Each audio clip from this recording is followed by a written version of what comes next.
निरीस या नियंथीस,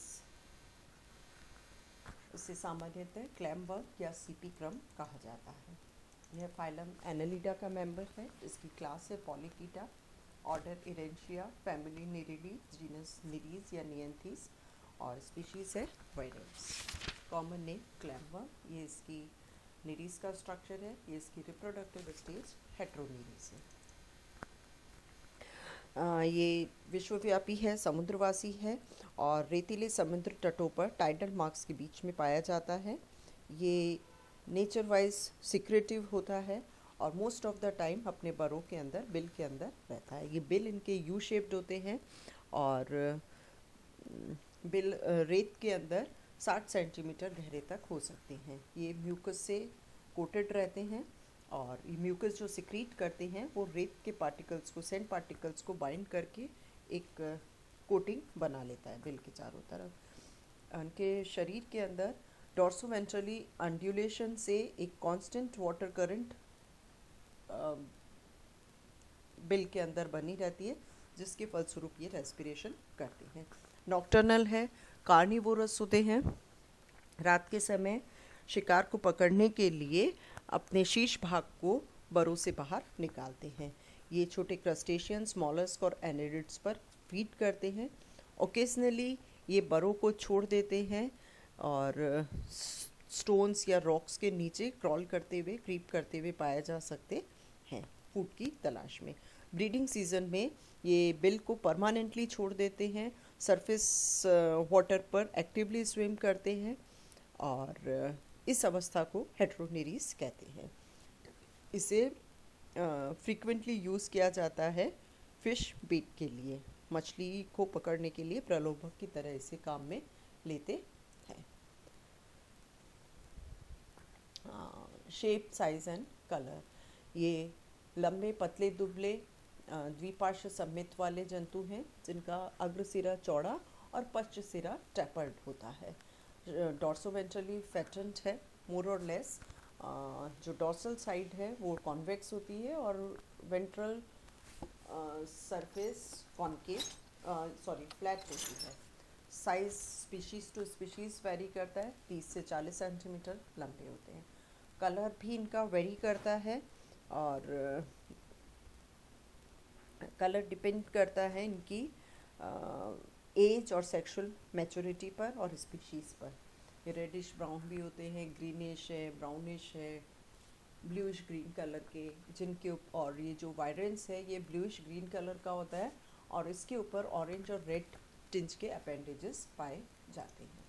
सेगमेंटेशन, निरीस का शरीर मेटामेरिकली सेगमेंटेड होता है। इन सेगमेंट्स को मेटामियर्स या सोमाइट्स कहते हैं। लीनियर अरेंजमेंट में ये अरेंज रहते हैं और दो पास के मेटामियर्स डिमार्केटेड रहते हैं एक्सटर्नली बाय अ क्यूटिकुलर ग्रूव। शरीर 3 भागों में विभक्त होता है, हेड, ट्रंक और पाइजीडियम। हेड सुविकसित शीर्ष भाग पाया जाता है और इसके अंदर 2 भाग हैं, पेरिस्टोमियम और प्रोस्टोमियम। प्रोस्टोमियम एंटीरियर पार्ट है, थ्रू सेगमेंट नहीं होता है और ये माउथ के आगे की तरफ स्थित रहता है। Peristomium is around the mouth. एक दो एम्ब्रियोनिक सेगमेंट के फ्यूजन से इसका निर्माण होता है। ट्रंक सेगमेंट से ये डिफरेंट किस तरह से है, क्योंकि ये कंपैरेटिवली चौड़े होते हैं और इनके अंदर पैरापोडिया अनुपस्थित होता है। इनमें दोनों तरफ में 2 जोड़ी पेरिस्टोमियल सिराई पाए जाते हैं और जो डॉर्सोलेटरल सिराई हैं वो वेंट्रोलेटर से अपेक्षाकृत बड़े होते हैं और होमोलोगस टू पैरापोडिया। ये पेरिस्टोमियल सिराई लंबे, स्लेंडर, टैक्टाइल ऑर्गन्स हैं और इनका प्रॉक्सिमल जॉइंट छोटा होता है और डिस्टल जॉइंट बड़ा होता है। इन पे क्या क्या अपेंडेजेस मिलते हैं? प्रोस्टोमियल आइज डॉर्सल साइड पर पाई जाती हैं। 4 आइज मिलती हैं। एक जोड़ी छोटे इलोंगेटेड सिलेंड्रिकल सेंसरी प्रोस्टोमियल टेंटिकल्स पाए जाते हैं, ये टेक्टाइल फंक्शन है। देन है प्रोस्टोमियल पैल्प्स, ये भी टेक्टाइल होते हैं और संख्या में 2 हैं। न्यूकल ऑर्गन्स सिलेटेड पिट के रूप में हैं, इनका नेचर डाउटफुल है। देन है पेरिस्टोमियल सिराई, ये पेरिस्टोमियम के एंटीरियर साइड पर पाए जाते हैं, 2 डॉर्सल और 2 वेंट्रल। ये भी टेक्टाइल होते हैं और ये these are homologous to parapodial cirri of the body segment. Trunk first and last segment के अतिरिक्त जितने भी बॉडी सेगमेंट्स हैं वो ट्रंक का निर्माण करते हैं। 80 से 200 120-200 के करीबन ये सेगमेंट्स होते हैं। इनकी चौड़ाई लंबाई की अपेक्षाकृत अधिक होती है और लेटरल साइड पर इसमें पैरापोडिया पाए जाते हैं। देन है पाइजीटियम। पाइजीटियम या टेल या anal segment last body segment है जिसके अंतिम सिरे पर एनस स्थित होता है। इस पर एनल सिराई पाए जाते हैं जो लंबे हैं, एक जोड़ी फिलामेंटस हैं और सेंसरी पैपिली मिलते हैं जो कि माइन्यूट और बहुत सारी संख्या में होता है और इसके अंदर पैरापोडिया अनुपस्थित होते हैं।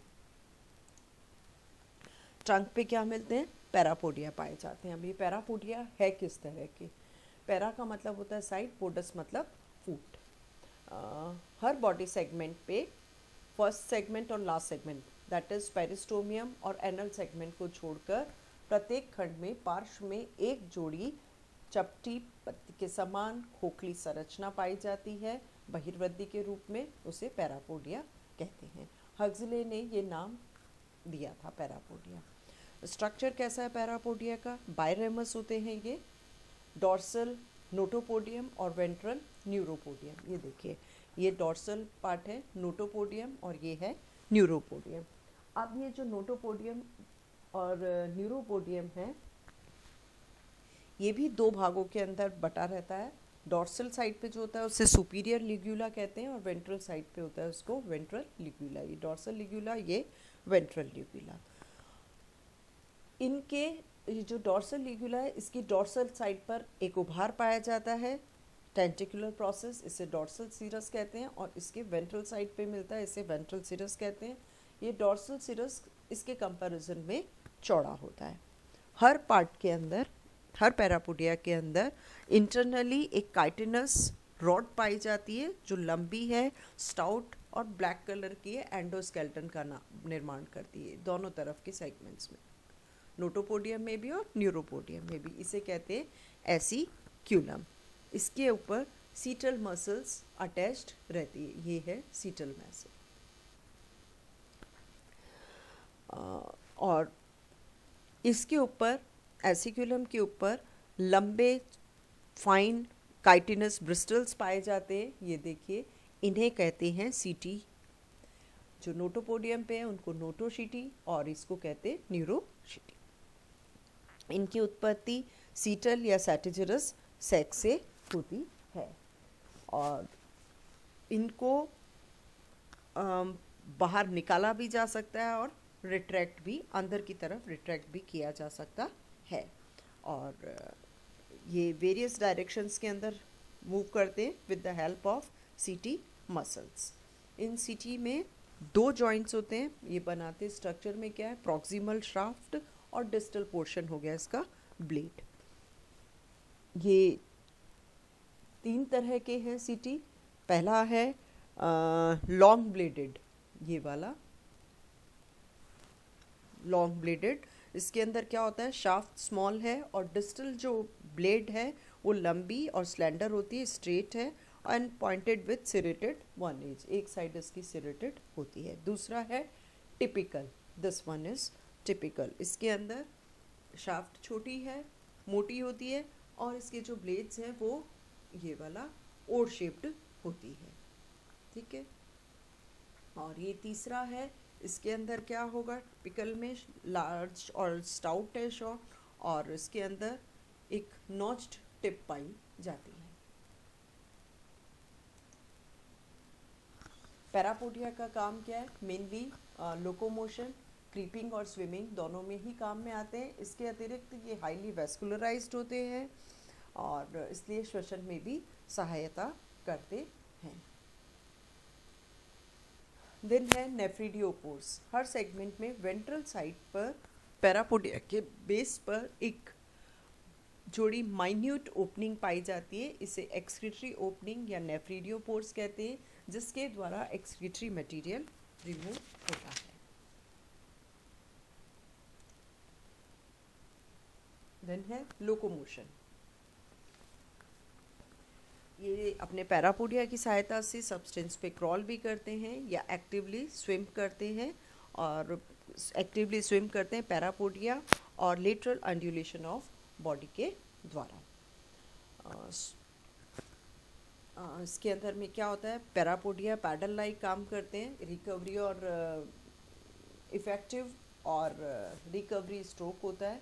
इफ़ेक्टिव स्ट्रोक के अंदर या बैकवर्ड बीटिंग है, इसके अंदर में क्या होता है कि एसिक्यूलम जो है वो एक्सटेंड हो जाते हैं, जिससे कि पैरापोडिया नीचे की तरफ घूम जाता है और सरफेस के सबस्ट्रेटम के कांटेक्ट में आ जाता है, और पीछे की तरफ घूम के ये शरीर को आगे की तरफ धकेलता है।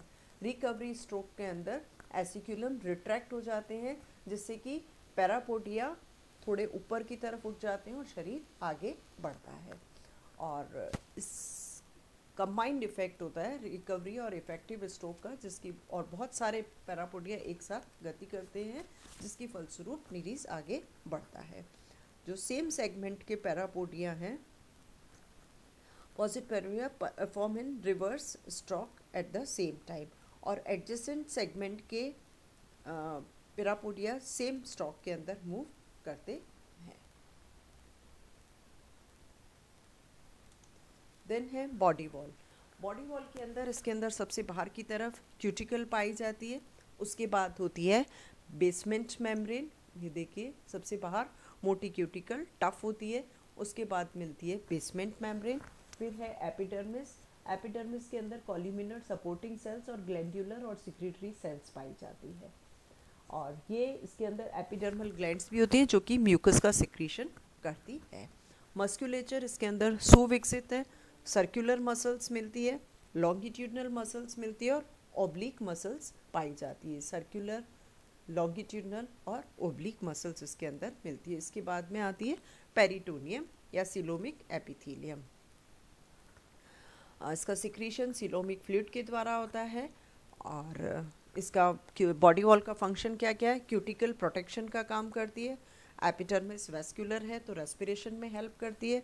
इसके अंदर जो ग्लैंड सेल्स है वो म्यूकस का सिक्रीट करती है, जो कि बरों की लाइनिंग बनाती है और इससे कॉलिप्स होने से बचाती है। एपिडर्मिस में जो सेंसरी सेल्स हैं वो एक्सटर्नल स्टिमुलाई को ग्रहण करती है। मस्कुलेचर मूवमेंट के अंदर हेल्प करता है, सीटी लोकोमोशन में, और पेरिटोनियल सेल्स जो है वो सिलोमिक फ्लूइड का सिक्रीशन करते हैं, और गोनेट ब्रीडिंग सीजन में गोनेट्स की उत्पत्ति इन्हीं के द्वारा होती है।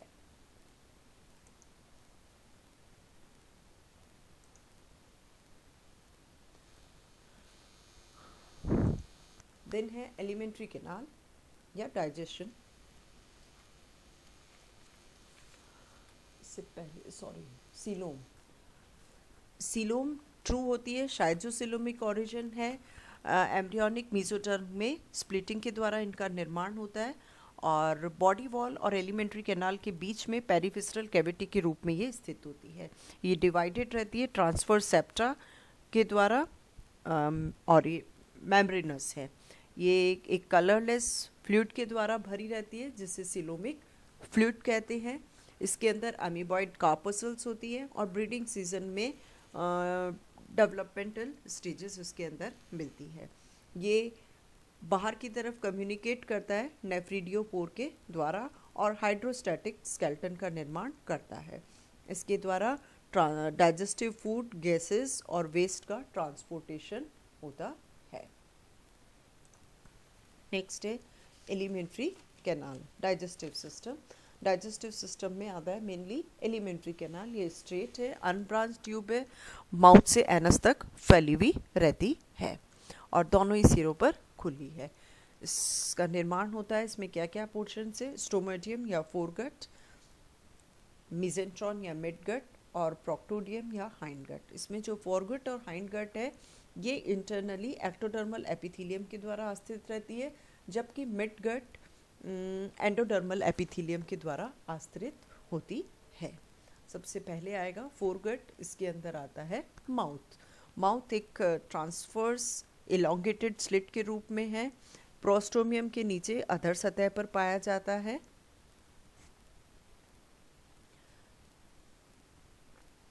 और मुख एक चौड़े चैम्बर के अंदर खुलता है जिसे बकल कैविटी कहते हैं।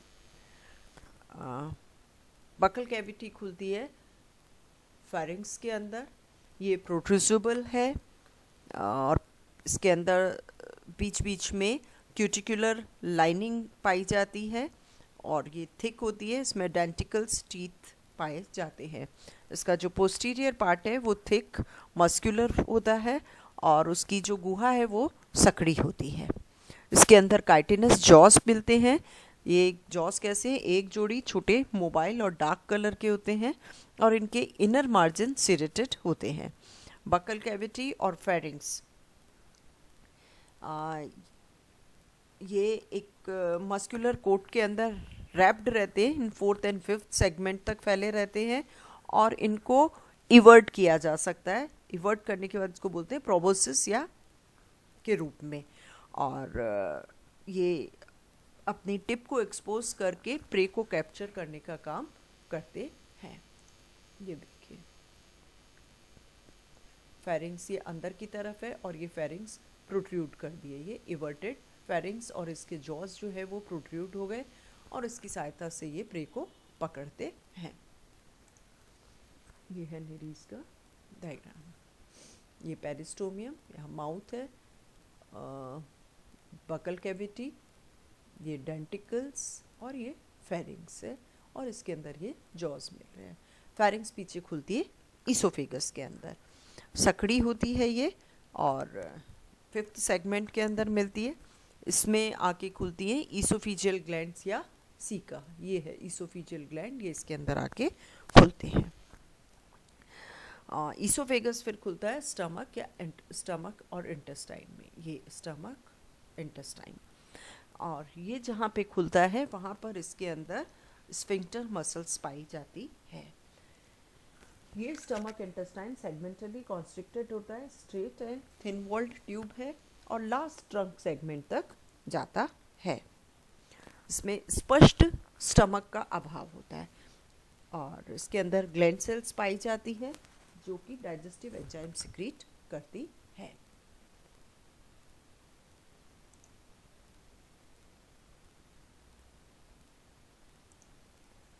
देन है रेक्टम या hind gut.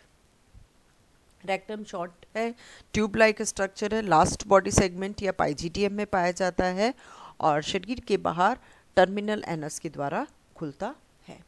Histology of alimentary canal या gut wall. Outermost visceral peritoneum, then एक लेयर मिलती है लॉन्गिट्यूडनल मसल्स की, उसके बाद एक लेयर सर्कुलर मसल्स की, then enteric epithelium.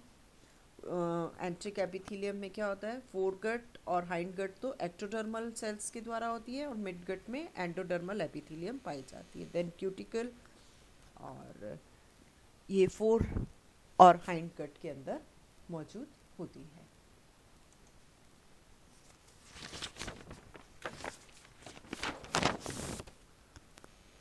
Food and feeding mechanism in, ये कार्निवोरस है, रैप्टोरियल फीडर है, नॉक्टर्नल होता है। प्रे को पकड़ने के लिए क्या करते हैं, अपने स्मॉल प्रे किसका शिकार करते हैं, छोटे क्रस्टेशियन, वर्म्स, लार्वी, मॉलस्क और एनिलिड्स का।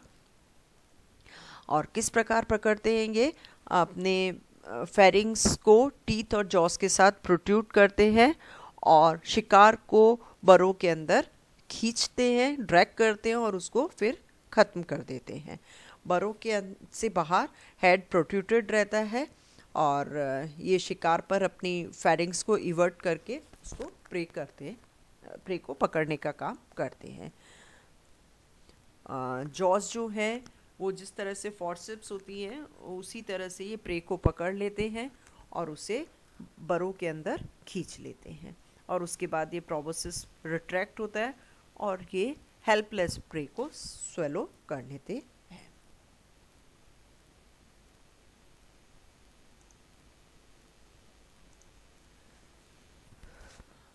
रिट्रैक्शन ऑफ फेरिंग्स का होता है रिट्रैक्टर मसल्स और relaxation of body wall muscle के द्वारा।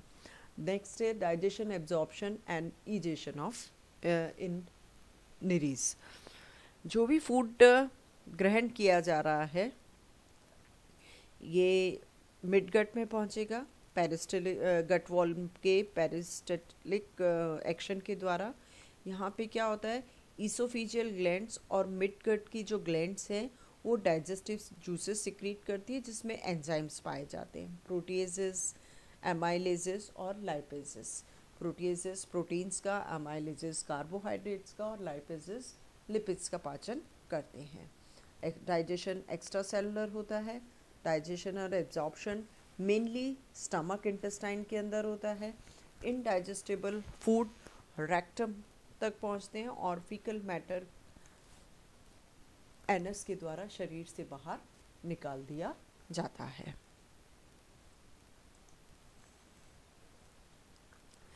ये है इसका असाइनमेंट। निरीज को सामान्यतः क्या कहते हैं, निरीज में लोकोमोटरी ऑर्गन्स क्या है, और इसके अंदर फीडिंग मैकेनिज्म और फिजियोलॉजी ऑफ डाइजेशन समझाइए, और write a short note on parapodium and external morphology of निरीज।